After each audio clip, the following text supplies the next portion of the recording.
And obviously, really excited about being back in Indianapolis. It's pretty attractive. You know, that's why we're here, trying to measure every possibility. Coach, what would you say are the three things you look for in a player this week? Health. I want to see if they're healthy. I want to see if they love football, and I want to see what their measurables are. That's about all you can really find out here in Indianapolis. But you got to study the tape. You got to gather information, but those are the three key ingredients. Coach, you're analyzing defensive backs that are more multi-positional now. How does that affect how you project their transition to the NFL as opposed to like 10 or 15 years ago? Hard to do. Hard to do. Right now, you know, we might be playing 7 defensive backs at a time. If you watch Kansas City play in our division, you might need to play 8. They're throwing the ball unlike any team I've ever seen. So you got to find guys that can match up against big guys, smaller guys, guys that can line up in the box and play the run. We're looking for versatile guys for sure. At the Senior Bowl, is there any difference in the interview process at the Senior Bowl compared to here, and if so, how? Not a lot different. Here it's a little bit more restricted because you have 15 minutes and horns blowing every 3 minutes, so it's hard to have a legitimate conversation. But it's just more players, less time, a lot of urgency though to get the information.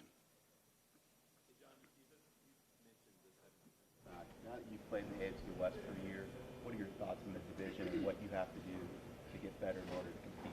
We're going to get better in every phase of our football. We got obviously needs, offensively, defensively. Flacco's coming to town in Denver.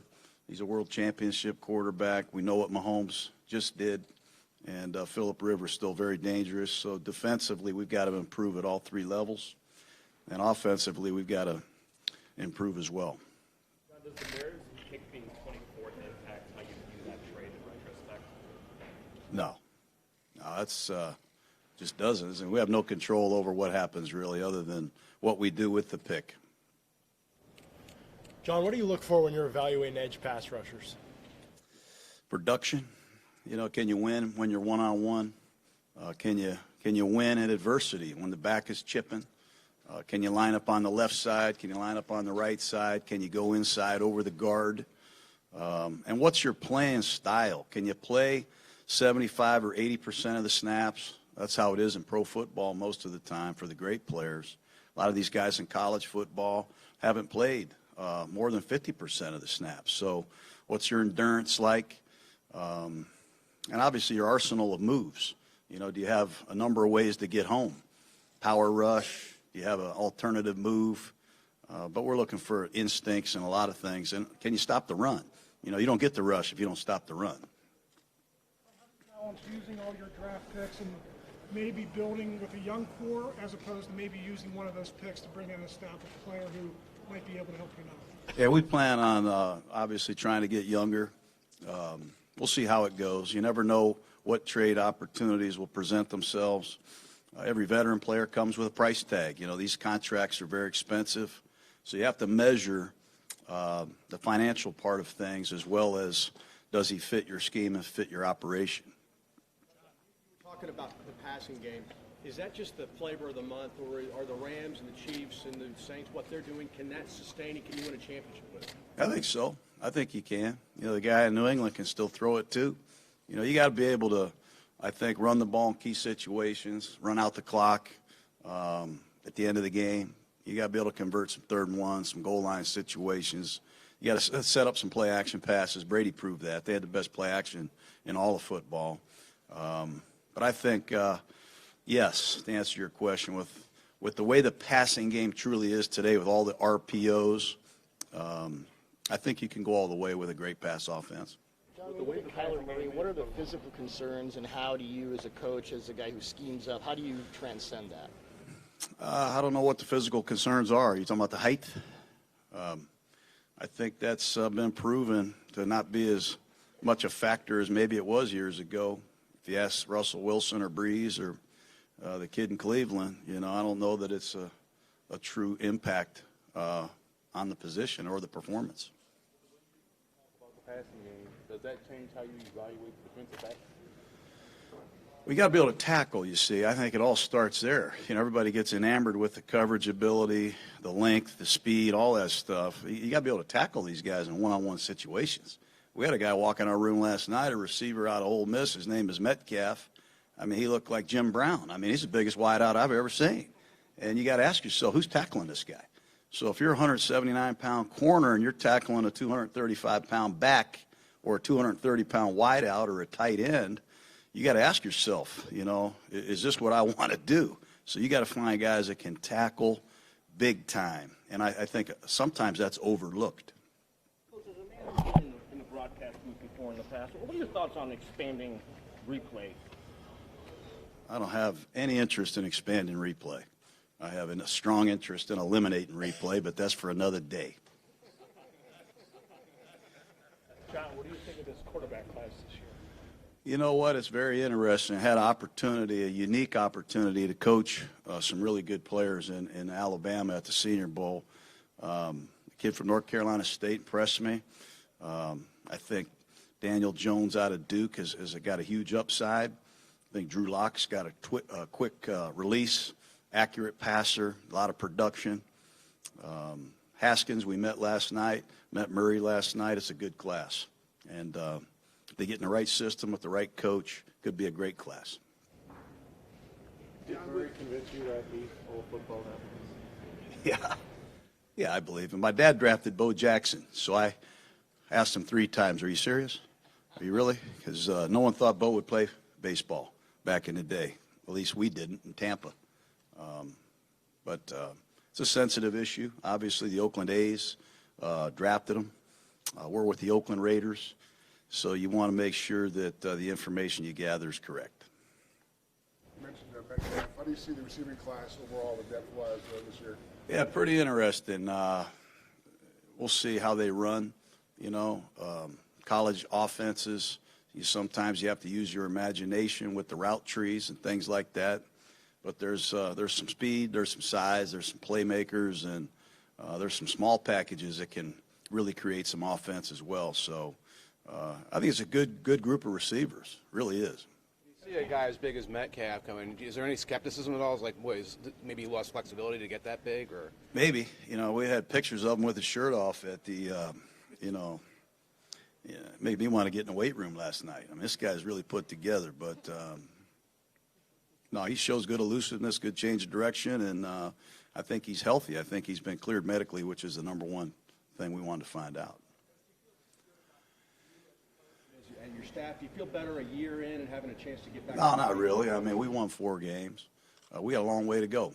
We have a long way to go. We're going to get there. I'm confident, very confident in the staff that we have. I think Mike Mayock's addition is really exciting. He fires me up.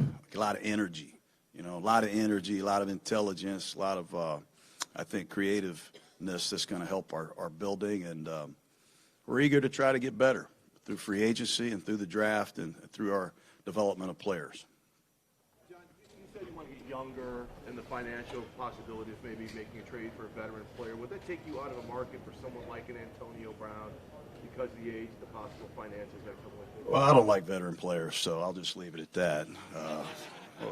I'm not going to speculate about anybody. We're going to look at every vehicle possible. Certainly the financial part of every acquisition has to be considered. But we're going to look into everybody's availability and what we think is best for our team. Waves of rotational pass rushers. If you don't have functional mobility, getting out of the pocket and booting and throwing on the run, is that a fatal flaw?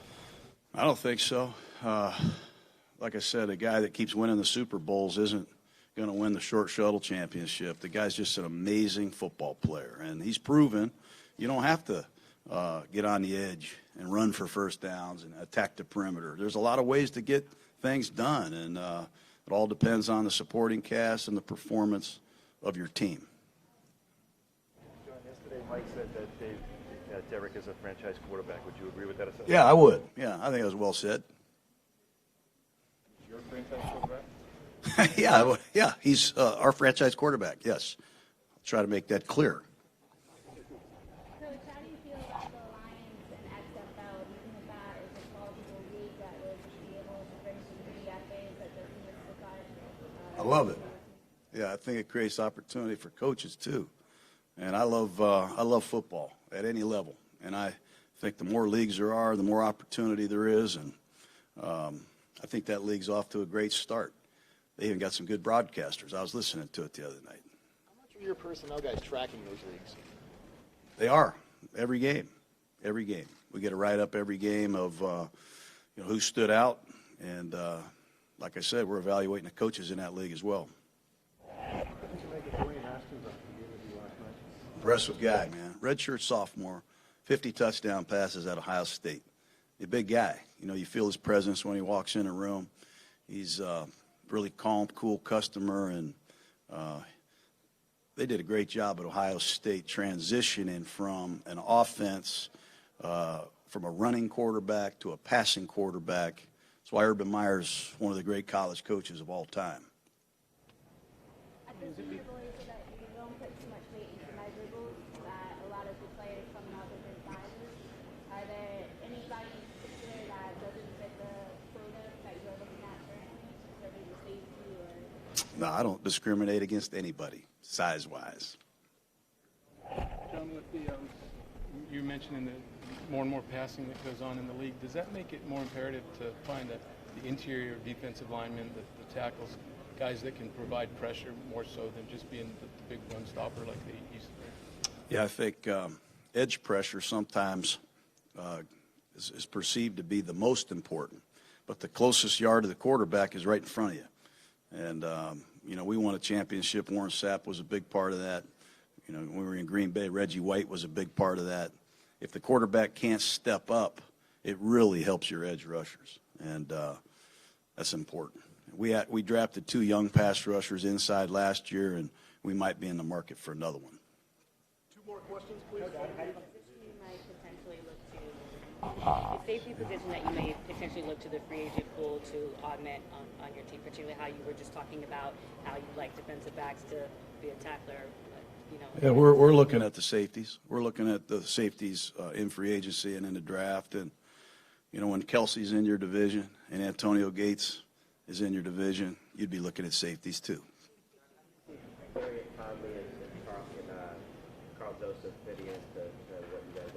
They're really important guys. Conley's very important. He was injured as a rookie. I thought he played pretty good last year. When he was healthy, he played very well. Had a streak of 4 or 5 games where he showcased some really good stuff.